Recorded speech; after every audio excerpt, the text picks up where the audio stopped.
Assalamualaikum warahmatullahi wabarakatuh. Halo semuanya, kami dari kelas 433 kelompok 1 akan membahas mengenai inventory costing bab 20 buku Carter edisi 14. Kelompok kami terdiri dari 3 orang, yaitu yang pertama ada Maria Sasanda, yang kedua M. Rifki Ibrahim, dan yang ketiga Putra Rizky. Video ini akan berisi mengenai pembahasan materi beserta contohnya. Langsung aja, yang pertama ada konsep dasar full costing dan direct costing. Nah, di full costing ini atau biasa kita sebut juga dengan absorption cost, merupakan metode penentuan harga pokok produk yang membebankan seluruh biaya produksi kepada produk. Dalam metode ini juga semua unsur biaya produksi, baik biaya tetap maupun biaya variabel, dihitung sebagai harga pokok produksi. Nah, jadi nanti di COGS-nya itu kita memperhitungkan direct material, direct labor, terus variabel FOH sama fixed FOH-nya. Lalu ada direct costing. Direct costing ini juga sering disebut dengan variable costing. Di sini itu bedanya kita tidak mau memperhitungkan fixed FOH-nya di COGS-nya. Karena untuk biaya fixed FOH ini akan dilaporkan secara keseluruhan. Hal ini berarti bahwa seluruh biaya fixed FOH ini akan terjadi sepanjang periode tersebut akan dibebankan seluruhnya atau tidak ditanggung oleh produk yang belum terjual. Komponen fixed FOH ini akan diperlakukan sebagai beban periode untuk periode berjalan. Nah, untuk lebih jelasnya akan dijelaskan di slide berikutnya. Nah, lanjut kita ke penyusunan income statement. Nah, kalau untuk penyusunan income statement itu, kalau untuk under full costing itu dia sama seperti bentuk income statement pada umumnya, yang dimana kita tahu ada komponen sales, COGS, dan juga gross profit. Gross profit, expense, dan juga sehingga menghasilkan net operating income. Nah, bedanya itu kalau dia full costing itu, fixed FOH-nya itu dia dibebankan kepada COGS, dan untuk menghitung fixed FOH-nya itu kita perlu mencari terlebih dahulu cost per fixed FOH dari fixed FOH per unit dan kita kalikan dengan quantity sold-nya, sehingga untuk barang yang tidak terjual itu tidak dikenai fixed FOH. Terus untuk yang under direct costing itu bedanya dengan yang full costing itu, untuk fixed FOH-nya itu dia dibedakan menjadi period cost tersendiri dan tidak tergabung menjadi COGS. Nah, seperti yang dilihat di format berikut ini, fixed FOH-nya itu dia bukan termasuk ke dalam COGS, tetapi dia menjadi cost tersendiri yang disebut dengan period cost. Nah, terus untuk kalau di direct costing itu, sales kita kurangi dengan COGS itu akan menghasilkan gross contribution margin, dan gross contribution margin ini kita kurangi lagi dengan biaya variabel operating expense dan menghasilkan contribution margin, bukan gross profit. Nah, terus kalau untuk fixed FOH-nya di direct costing itu dia fixed FOH keseluruhan, sehingga untuk quantity yang diproduksi atau maupun quantity yang terjual itu semuanya kena dengan fixed FOH-nya. Nah, untuk mencari COGS dari full costing dan direct costing itu formatnya itu seperti berikut, yang dimana untuk full costing dan direct costing itu ada DM, DL, dan juga variabel FOH, tetapi yang membedakannya itu di bagian fixed FOH-nya, yang dimana kalau cost of product full costing itu dia fixed FOH-nya dimasukkan ke COGS, sedangkan direct costing itu dia tidak dimasukkan ke dalam COGS.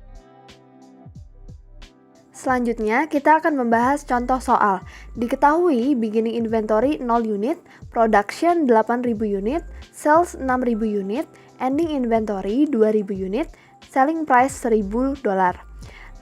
Setelah itu, variable manufacturing cost per unit, direct material $110, direct labor $40, manufacturing overhead cost per unit $50, sehingga total variable manufacturing cost per unit $200 didapat dari 110 ditambah 40 ditambah $50. Selanjutnya diketahui variable marketing cost per unit 185 dan fixed manufacturing cost ini totalnya 1.080.000. Nah, sehingga kita harus mencari fixed manufacturing cost per unit 1.080.000 kita bagi dengan total production unit, yaitu 8.000. Jadi kita dapat fixed manufacturing cost per unit adalah $135. Selanjutnya fixed manufacturing cost totalnya 1.380.000. Selanjutnya kita akan mencari income statement under full costing. Untuk revenue didapat dari total unit yang terjual dikali dengan harga jual produk, yaitu 6 juta. Selanjutnya, COGS. COGS di full costing itu terdiri dari direct material, direct labor, variable FOH, dan fixed FOH. Nah, COGS di sini diperhitungkan dengan mengalihkan cost per unit dikali total unit yang terjual, yaitu 6.000. Jadi direct material 110 dikali 6.000 hasilnya 660.000. Direct labor $40 dikali 6.000 hasilnya 240.000. Variable FOH $50 dikali 6.000 hasilnya 300.000. Fix FOH $135 dikali dengan 6.000 hasilnya 810.000. Jadi total COGS under full costing adalah 2.010.000. Selanjutnya kita mencari gross profit dengan revenue dikurang dengan COGS, yaitu 6 juta dikurang 2.010.000 hasilnya 3.990.000. Selanjutnya kita kurangkan gross profit dengan variable marketing cost dengan fixed marketing cost. Variable marketing cost 1.010.000 ditambah dengan fixed marketing cost 1.380.000. Jadi total untuk marketing cost yaitu 2.490.000.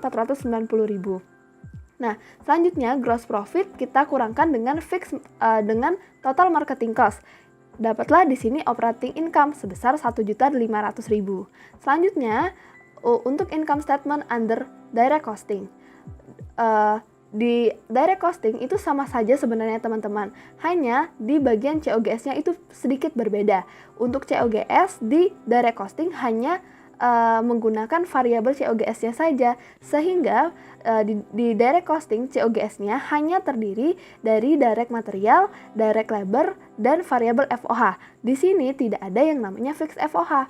Nah, sehingga COGS-nya itu ada direct material 660.000 sama seperti di full costing, direct labor 240.000, variable FOH 300.000. Jadi total COGS under direct costing yaitu 1.200.000. Revenue dikurangkan dengan variabel COGS itu didapatlah gross contribution margin sebesar 4.800.000. Selanjutnya gross contribution margin dikurangin dengan variabel marketing cost sebesar 1.110.000 sehingga kita mendapatkan contribution margin sebesar 3.690.000. Nah, contribution margin selanjutnya akan dikurangkan dengan fixed FOH. Jadi, di income statement under direct costing, fixed FOH-nya itu dibebankan setelah contribution margin. Nah, di sini fixed FOH yang dibebankan itu sejumlah totalnya, teman-teman, bukan hanya sejumlah unit yang terjual saja. Jadi, fixed FOH-nya di sini 1.080.000 dan fixed marketing cost totalnya 1.380.000. Jadi total untuk fixed cost yaitu 2.460.000. Contribution margin dikurangin dengan total fixed cost 2.460.000, didapatlah operating income under direct costing yaitu sebesar 1.230.000. Nah, selanjutnya ada rekonsiliasi perbedaan profit. Di contoh soal yang disebutkan tadi, kita mengetahui terdapat perbedaan operating income yaitu sebesar 270.000. Ini didapat dari full costing operating income-nya itu 1.500.000 dikurangi dengan operating income dari direct costing yaitu sebesar 1.230.000. Perbedaan ini disebabkan karena adanya perlakuan yang berbeda terhadap fixed cost. Pada full costing ini, fixed FOH-nya ini dibebankan sesuai dengan proporsi unit yang terjual. Sementara pada direct costing dibebankan seluruhnya sejumlah unit yang dihasilkan pada periode berjalan. Nah, untuk mengetahui apakah perhitungan kita itu udah benar atau belum, kita mengeceknya dengan rekonsiliasi terhadap perbedaan income tersebut menggunakan 3 rumus ini. Di sini saya akan memberikan contohnya yaitu menggunakan rumus yang unit produce dikurangi unit sold dikali tarif fixed FOH per unit. Didapatkan 8.000 kurangi 6.000 dikali 135, hasilnya yaitu 270.000. Nah, karena hasilnya itu sama dengan yang kita perhitungkan tadi, ini berarti benar apa yang kita hitungkan. Sekian penjelasan dari kami. Terima kasih. Assalamualaikum warahmatullahi wabarakatuh.